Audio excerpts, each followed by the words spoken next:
The death of George Floyd was a reckoning in the United States, and now, a year after his death, a bipartisan group in the Michigan Senate have introduced a package of legislation to address police accountability.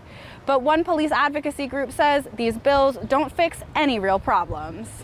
The package of 12 bills would ban the use of chokeholds, prohibit no-knock warrants in most circumstances, and require implicit bias and de-escalation training for officers, among other things. We all, I think, are still very much remembering very vividly the images from George Floyd's murder.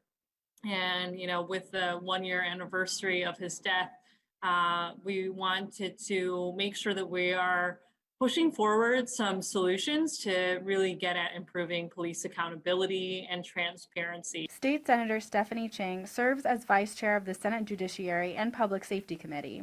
A bill she sponsored would require police departments to have policies on use of force and how it escalates, requiring officers to exhaust all other alternatives before using deadly force.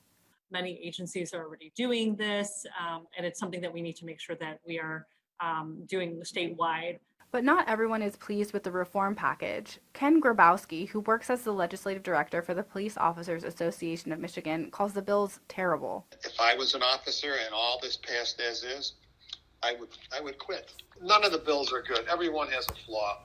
A lot of this is being done as optics. Grabowski went on to say that Michigan does not need police reforms.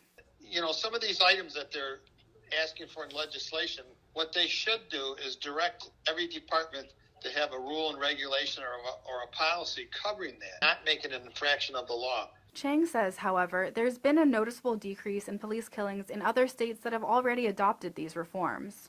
Michigan is behind, honestly. I think that we see that a lot of other states have already adopted many of the things that we're talking about.